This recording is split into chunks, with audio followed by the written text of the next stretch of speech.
Study IQ IAS, अब तैयारी हुई अफोर्डेबल।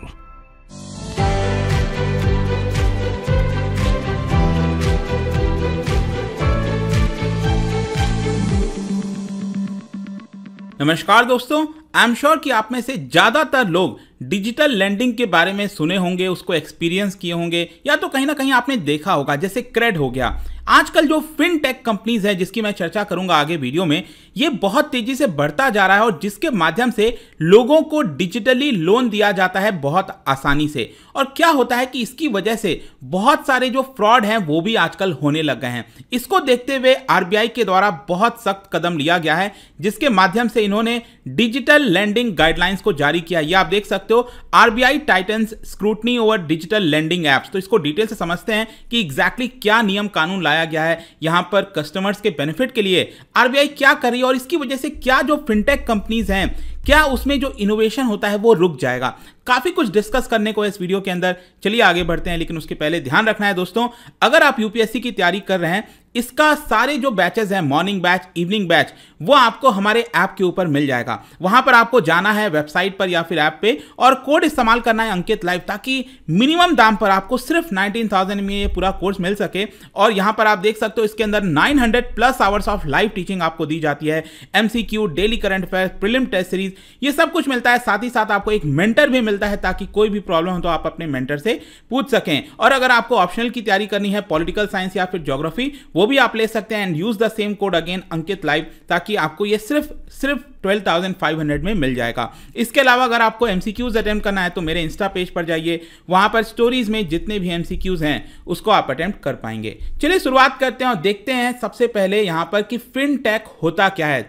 मैं आपको आगे बताऊंगा आरबीआई ने क्या किया है, लेकिन यहां पर अक्सर आपने देखा होगा कि आजकल बहुत सारी कंपनीज आने लग गई हैं। क्रेड हो गया, डिजिट हो गया, कॉइनस्विच, कुबेर, जुपिटर, बहुत सारी ऐसी कंपनीज हैं जो आपको ऑनलाइन लोन देने के लिए रेडी रहती हैं। आपने देखा होगा बहुत सारे एडवर्टीजमेंट आते रहते हैं। तो एक्चुअली क्या होता है कि ये जो आजकल फिनटेक कंपनीज हैं वो एक प्रकार से मिडिल मैन का काम कर रही हैं। मतलब कि अगर आपको लोन की आवश्यकता है तो ये क्या करते हैं, ये जो कंपनीज हैं वो बैंक के साथ टाई अप कर लेते हैं, एनबीएफसीज के साथ टाई अप कर लेते हैं। तो उनके माध्यम से जो पैसा है वो आपको आसानी से मिल जाता है। क्योंकि यूजुअली आपने देखा होगा, अगर आप डायरेक्टली बैंक में जाते हो, कहीं पर भी जाते हो, तो वहां पर आपको लोन लेने में परेशानी होती है। तो फिनटेक बेसिकली क्या है, इसके नाम आप समझिए, फाइनेंशियल टेक्नोलॉजी, मतलब कि फाइनेंस के अंदर एक टेक्नोलॉजी लेकर आना ताकि जो बिजनेस है वो बढ़ सके और आपको आसानी हो सके। मैं आपको एक बहुत सरल सिंपल एक एग्जांपल देता हूं। जैसे कि मान लो अगर आपको यूपीआई करना है, आजकल यूपीआई बहुत फेमस हो गया है, तो भारत सरकार के द्वारा ये जो ऐप है यूपीआई का, जिसको हम भीम ऐप कहते हैं, राइट, तो आप सिंपली भीम ऐप डाउनलोड कर सकते हैं और उसके माध्यम से आप ट्रांसफर कर सकते हैं। लेकिन नहीं, आजकल ज्यादातर लोग क्या इस्तेमाल करते हैं, गूगल पे, जी पे इस्तेमाल करते हैं, राइट। आप लोग आजकल फोन पे इस्तेमाल करते हो, पेटीएम इस्तेमाल करते हो, उसके माध्यम से आप यूपीआई करते हैं। क्यों? क्योंकि ये जो एप्स हैं वो बहुत कंफर्टेबल होते हैं, बहुत आसान होते हैं, उसमें और भी कई सारे फीचर्स दिए जाते हैं जिसके माध्यम से आप इनका इस्तेमाल करना चाहते हो। तो ये जो ऐप बन रही है ये बेसिकली क्या है, ये आजकल फिनटेक है, फाइनेंस के अंदर टेक्नोलॉजी लेकर आना। तो ये एक प्रकार से आपको ज्यादा सहूलियत दे देती हैं। तो इसी की वजह से आप देखोगे यहां पर जो डिजिटल सर्विसेज बढ़ती जा रही हैं, चाहे क्रिप्टो करेंसी हो, कुछ भी हो, वो डिजिटल के माध्यम से होने लग गया है और इन कंपनीज का विस्तार तेजी से हो रहा है। लेकिन इसके साथ साथ बहुत सारी प्रॉब्लम्स भी हो रही हैं, जिसको देखते हुए आप देख पाओगे कल ही आरबीआई के द्वारा यहां पर जो गाइडलाइंस हैं डिजिटल लैंडिंग प्लेटफॉर्म को लेकर, वो यहां पर जारी किया गया है, ताकि बोरोवर्स जो होते हैं, जैसे हमारे जैसे आप जैसे लोग जो हैं जो बोरो करते हैं, उनको प्रोटेक्ट किया जाए, उनके साथ फ्रॉड ना हो सके, ये यहां पर कोशिश की जाती है। कुछ समय पहले आपने सुना होगा चाइनीज कुछ ऐप भी आजकल आ रहे थे जो कि लोन प्रोवाइड कर रहे थे और बहुत हाई इंटरेस्ट रेट चार्ज कर रहे थे। आपको पता भी नहीं होता था, धीरे से वो लोग बहुत ज्यादा हाई इंटरेस्ट लगा देते थे। अगर आप पेमेंट नहीं करते हो तो आपके पूरे सोशल मीडिया पर आपके रिश्तेदारों को कॉल करके बताते हैं, तो आप शर्मिंदगी से झुक जाते हो। तो ये इसकी वजह से कई सुसाइड्स भी देखने को मिले हैं। तो इसको लाना काफी हद तक जरूरी हो गया था। यहां पर डेटा प्राइवेसी का मामला है, बहुत सारी ऐसी चीजें हैं जिसको लेकर यहां पर आरबीआई ने कदम लिया है। लेकिन इसके साथ साथ क्वेश्चन ये भी आता है कि आखिरकार अभी क्यों, मतलब यहां पर आरबीआई को पहले से कदम लेना था। तो एक्चुअली क्या है कि 2021 में जनवरी के महीने में आरबीआई ने एक वर्किंग ग्रुप सेटअप किया था, जो कि डिजिटल लैंडिंग को लेकर या फिर जितने भी इस तरह के प्लेटफॉर्म है उसको रेगुलेट कैसे किया जाए, उसको लेकर यहां पर ये ग्रुप सेटअप किया था और इनका गाइडलाइंस यहां पर आया है। तो एक प्रकार से बहुत सारे जो इनके द्वारा रिकमेंडेशन दिया गया था उसको यहां पर आरबीआई ने एक्सेप्ट कर लिया है। और जो मूलभूत चीज है आपको समझना है, यहां पर आरबीआई जो अपनाने की कोशिश कर रहा है वो ये है कि उन्हीं एंटिटीज को यहां पर अलाउ करना है जो कि रेगुलेट किए जाते हैं, जो आरबीआई के रेगुलेशन के अंदर आते हैं। मान लो कल के डेट में आपके साथ कोई प्रॉब्लम हुआ, फ्रॉड हुआ, तो अगर वो आरबीआई के रेगुलेशन के अंदर डायरेक्टली आएगा तो आरबीआई उसको टैकल कर पाएगी, उसको रिजॉल्व कर पाएगी। अगर वो आएगा ही नहीं, वो एकदम अलग ही कुछ एंटिटी है, आपको जबरदस्ती यहां पर फ्रॉड बनाने की कोशिश कर रहा है, तो उस केस में आरबीआई भी कुछ नहीं कर पाएगी। तो इस चीज के माध्यम से आरबीआई का यही कहना है कि हम चीजों को कंट्रोल करना चाहते हैं। मैं आपको कुछ एग्जांपल भी और बताता हूं कि ये जरूरी क्यों है। अगर आप यहां पर देखोगे, जैसे private sector bank HDFC, ICICI, उनको बहुत बड़ी प्रॉब्लम हो रही थी। यहां पर आप देख सकते हो 2018 से लेकर फिर 2019, फिर 2020-21, यहां पर देखिए जितना भी लोन दिया जाता है देश के अंदर, उसमें आप देखो यहां पर लोन की जो परसेंटेज है वो प्राइवेट बैंकों में लगातार कम हो रही थी। लेकिन दूसरी तरफ ये जो आप फिनटेक कंपनी, जो नॉन बैंकिंग फाइनेंशियल कंपनीज हैं, उनका अगर आप विस्तार देखोगे ये तेजी से बढ़ता जा रहा था। तो यहां पर क्या है कि लोग डायरेक्टली बैंकों से लोन लेने के बजाय अब इन डिजिटल लेंडिंग ऐप के माध्यम से लोन ले रहे थे, जिसकी वजह से यहां पर आरबीआई को इसको रेगुलेट करने की फाइनली आवश्यकता पड़ रही है। पहले तो क्या था, छोटा मोटा लोन होता था तो आरबीआई भी उस पर ध्यान नहीं देती थी, लेकिन अब क्योंकि ये तेजी से बढ़ता जा रहा है तो यहां पर गाइडलाइंस लाना जरूरी था। अब क्वेश्चन है कि क्या क्या गाइडलाइंस लाया गया है। देखो यहां पर एक चीज बस याद रखना कि 3 चीज है। एक तो है बोरोवर, हम और आप जैसे लोग जो बोरो करते हैं पैसा, ठीक है, एक बोरोवर हो गया। फिर यहां पर जो लेंडर होता है, जो एक्चुअल बैंक्स होते हैं, एनबीएफसीज होती हैं, जो यहां पर पैसा देती हैं, जिनको अलाउड है पैसा देना, ठीक है, ये आरबीआई के डायरेक्टली अंडर में आ रही हैं, ठीक है। और यहां पर आजकल बीच में क्या हो गया, ये फिनटेक कंपनीज आ गए हैं, जिसको डिजिटल लेंडिंग प्लेटफॉर्म बोला जा रहा है, डीएलपी। अक्सर आप ये शॉर्ट फॉर्म देखोगे डीएलपी, इसका मतलब है डिजिटल लेंडिंग प्लेटफॉर्म। ये जो इस तरह के ऐप्स हैं जो आपको मदद करते हैं पैसा दिलाने में, तो ये डिजिटल लेंडिंग ऐप प्लेटफॉर्म्स होते हैं। तो ध्यान रखिएगा, ये डायरेक्टली अपनी तरफ से पैसा आपको नहीं देते हैं। अगर जो भी पैसा मिल रहा है तो ये क्या करते हैं, इनके साथ टाई अप करके रखते हैं, तो इनके माध्यम से आपको पैसा मिलता है, लेकिन ये एक प्रकार से मिडिल मैन का काम कर रहे हैं। तो यहां पर बेसिकली यही है, आरबीआई का कहना है कि इनका जो रोल है इसमें चीज़ों को थोड़ा सा रिड्यूस किया जाए और इनके रोल को डायरेक्टली कस्टमर के साथ जोड़ने की कोशिश की जाए। तो यहां पर आरबीआई ने सबसे पहला जो गाइडलाइंस ये बताया है कि अगर कोई भी पैसा, मान लो आपने कोई पैसा बोरो कर लिया, ठीक है, तो वो पैसा अगर आपको रिटर्न करना है तो आप पैसा इनको रिटर्न नहीं करोगे, डिजिटल लेंडिंग प्लेटफॉर्म को। आप अपना पैसा किसको दोगे, इनको डायरेक्टली बैंकों के अकाउंट में या फिर एनबीएफसी के अकाउंट में डायरेक्टली आप जमा करोगे। एक पहला गाइडलाइन ये है।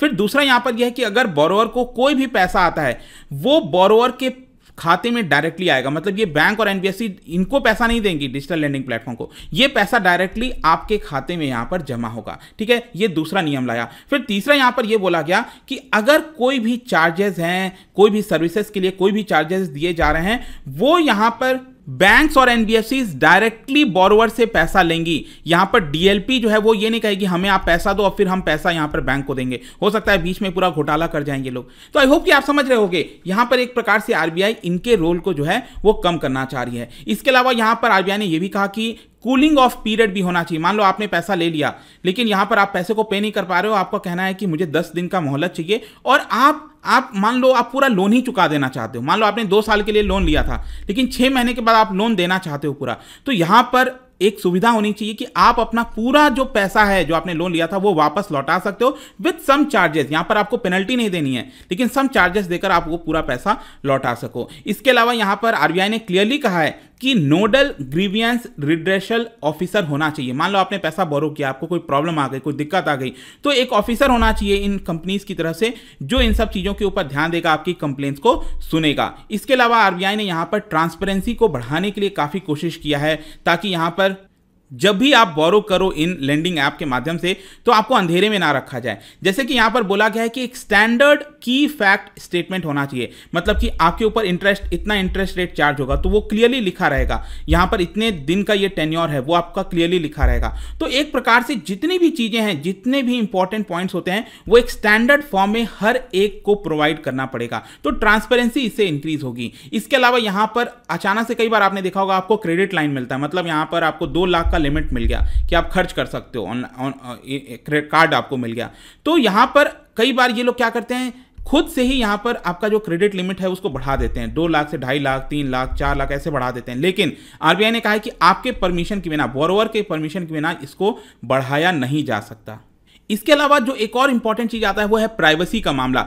आप कई सारे ट्रांजैक्शंस कर रहे हो, आप बहुत सारी चीजें बोरो कर रहे हो, तो यहां पर आपका जो भी डेटा कलेक्ट होगा वो आपके परमिशन के बिना इस्तेमाल नहीं किया जा सकता। यहां पर ये जो कंपनीज हैं वो आपसे परमिशन लेंगी, अगर आप उसको डिनाई कर देते हो कि आपका डेटा इस्तेमाल नहीं होगा तो वो आपका डेटा इस्तेमाल नहीं कर सकते। ये बहुत इंपॉर्टेंट चीज है। और इसके अलावा यहां पर आप देख सकते हो, यहां पर क्लियरली बोला गया है आरबीआई के द्वारा कि जो भी पर्सन यहां पर पैसे बोरो करता है, मान लो आपने 2 लाख बोरो किया, 3 लाख बोरो किया, तो ये जो डिजिटल लेंडिंग प्लेटफॉर्म है वो इसके बारे में किसको सूचित करेंगे, यहां पर जो क्रेडिट इंफॉर्मेशन ब्यूरोज होता है, क्रेडिट इंफॉर्मेशन ब्यूरोज। अब ये क्या होते हैं, जैसे आपने सिबिल के बारे में सुना होगा, सिबिल स्कोर आपका आता है ना कि 900 में से आपका कितना स्कोर है, तो कहा जाता है कि 800 से ज्यादा है तो बहुत ही अच्छा स्कोर है, लेकिन 700 से ज्यादा तो होना ही चाहिए अगर आपको कम इंटरेस्ट रेट पर बोरो करना है। तो ये सिबिल स्कोर आपके क्रेडिट वर्थीनेस को बताता है। तो यहां पर ये जो क्रेडिट इंफॉर्मेशन ब्यूरोज होते हैं उनके पास इंफॉर्मेशन जानी चाहिए, क्योंकि ऑब्वियस सी बात है ना कि कल के डेट में आप कहीं और से लोन लोगे, लेकिन इनको पता ही नहीं है कि यहां पर आपने पहले भी लोन ले रखा है, तो सारी चीजें मिक्स हो जाएंगी।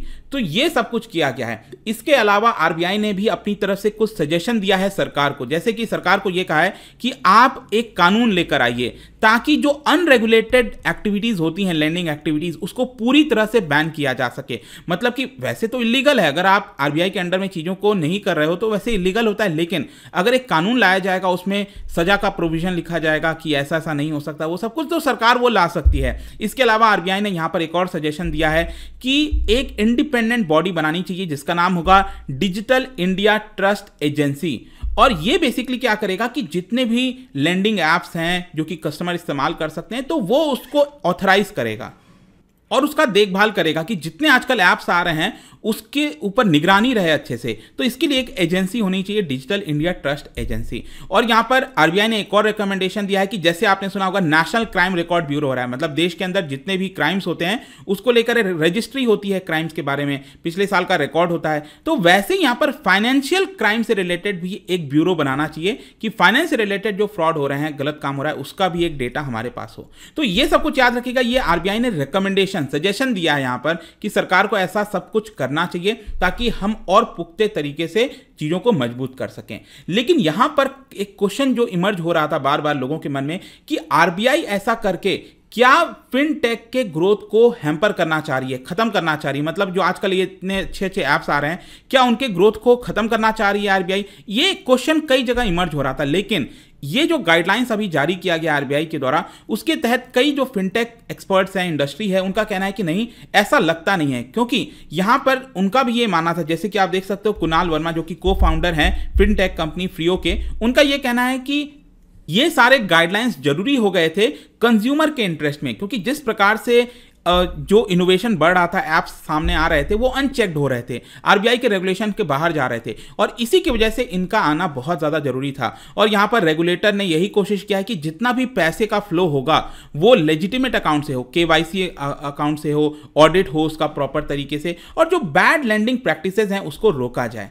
तो आई होप दोस्तों कि ये जो पूरा वीडियो है रिगार्डिंग आरबीआई ने ये जो जारी किया है वो अच्छे से आपको समझ में आ गया होगा। और जाने से पहले काफी इंटरेस्टिंग क्वेश्चन, क्या आप बता सकते हो कि which of the following is a reason for India to be a developing countries. इन 4 में से कौन सा जो सबसे इंपॉर्टेंट रीजन है जिसकी वजह से भारत अभी भी एक डेवलपिंग कंट्री है, ये आपको बताना है। इसका राइट आंसर आपको पता ही है, मेरे इंस्टाग्राम पर तो मिलेगा ही, वहां पर अगर आप नहीं हो कोई बात नहीं, टेलीग्राम से भी ले सकते हैं इसका सही उत्तर। मैं कई सारे जो एमसीक्यूज हैं वो यहाँ पर स्टोरीज में डाल दिया करता हूँ। इसके अलावा अगर आपको पीडीएफ चाहिए तो टेलीग्राम पर आइए, अलग अलग सोशल मीडिया पर आप जुड़ पाओगे। और जैसा मैंने बताया था, यूपीएससी की तैयारी दोस्तों बहुत कम दाम पर आप कर सकते हो, चाहे ऑप्शनल है, यूपीएससी है, पूरी तैयारी हम कराते हैं जस्ट 19,000 रुपीज। आई होप की वीडियो आपको पसंद आया होगा। मिलता हूं आपसे next time. Till then thank you very much, see you soon.